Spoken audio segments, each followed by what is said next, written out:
Saudara, tepat pada tanggal 9 November 2020, Kota Makassar berumur 413 tahun. Untuk mengetahui sejauh mana sinergitas DPRD Kota Makassar dan pemerintah dalam membangun Kota Makassar kini dan akan datang, kini mari kita simak wawancara reporter kami Inceng Pratiwi bersama Ketua DPRD Kota Makassar, Bapak Rudianto Lalo, Sarjana Hukum.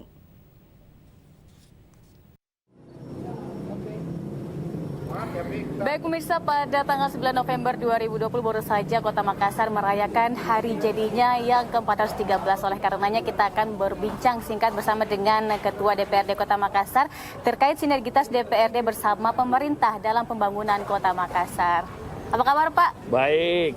Nah Bapak Rudianto Lalo ini merupakan Ketua DPRD Kota Makassar dan kita akan berbincang terkait selama kurang lebih 1 tahun Bapak menjabat sebagai Ketua DPRD, apa saja tantangan yang dihadapi selama ini? Kalau ditanyakan apa tantangan, tentu di DPR itu kan lembaga yang kolektif kolegial, diisi 50 orang dan masing-masing berbeda partai. Tentu tantangannya berat. Karena tidak semua kepala sama, Pak. 50 orang beda-beda isi kepala.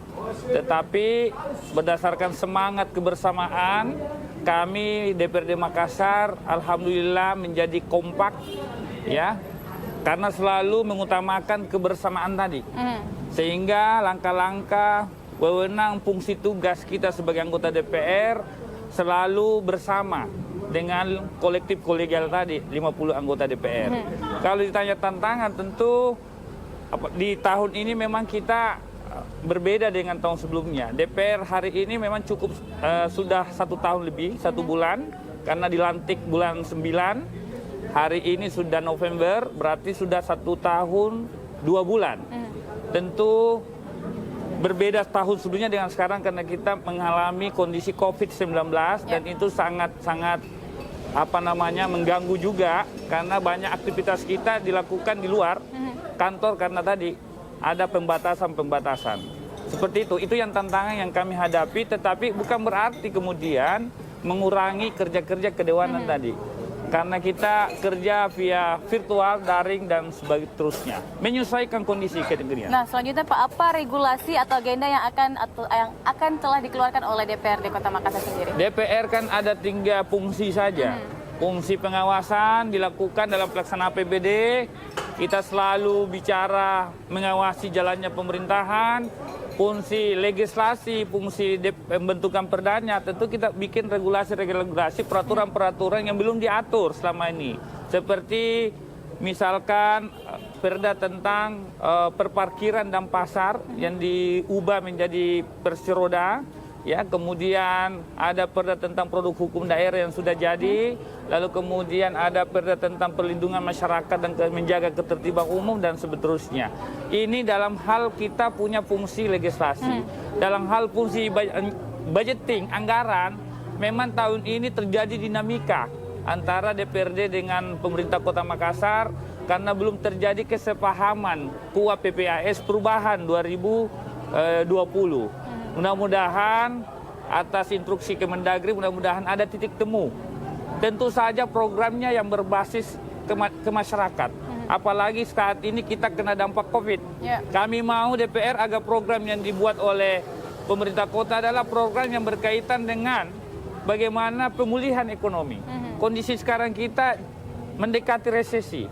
Ini kalau tidak diantisipasi dengan program-program yang berbasis masyarakat ke bawah, tentu ini bisa mengganggu kondisi kemasyarakatan kita. Karena sekarang bukan rahasia lagi bahwa banyak di PHK, banyak orang dirumahkan. Itu akibat COVID. Ini yang harus dicari langkah-langkah solusinya supaya masyarakat kita bisa bergeliat tetap ekonominya. Tentu saja dengan protokol kesehatan. Nah, terkait dengan masyarakat sendiri, bagaimanakah DPRD bisa menampung apresiasi masyarakat sendiri? Ya, DPR kan tiap hari boleh dikata ada aspirasi, ada surat yang masuk, ada usulan. Itu semua adalah bagian dari fungsi kami yang senantiasa menjalankan fungsi pengawasan.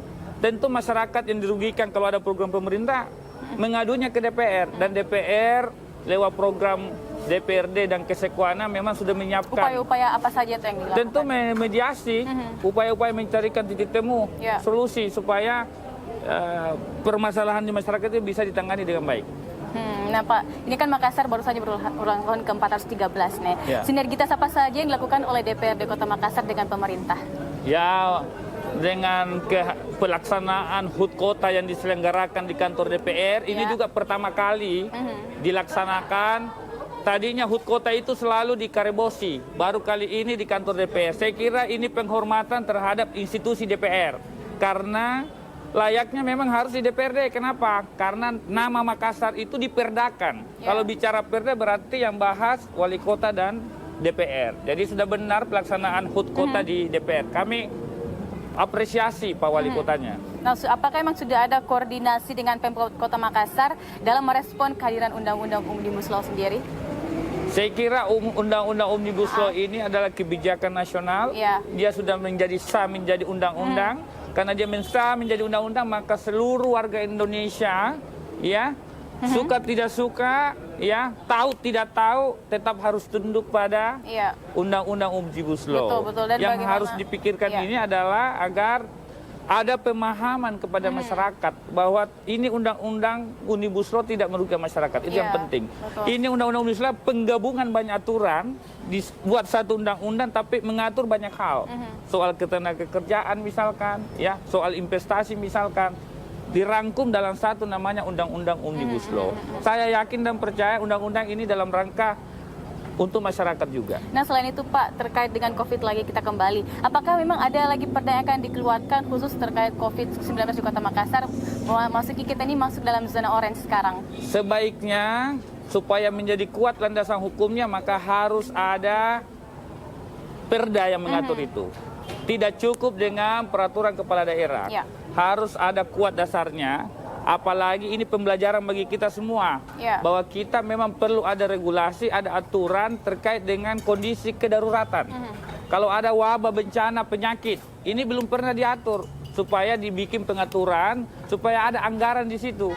Nah, besok-besok ada wabah tidak diminta-minta, ada antisipasinya pemerintah. Betul. Seperti itu. Baik, untuk pemilu sendiri nih Pak, kan sebentar lagi kita akan menghadapi pemilu. Nah ada 4 paslon di Kota Makassar sendiri. Sebenarnya untuk Kota Makassar sendiri, apa yang seharusnya menjadi prioritas di Kota Makassar? Dalam hal pembangunannya. Kalau Makassar kota besar itu ada permasalahan tidak jauh dari soal kemacetan, banjir, penanganan sampah. Kalau semua ini 3 sudah dibenahi, saya yakin dan percaya persoalan kesemrautan kota bisa tertangani dengan baik.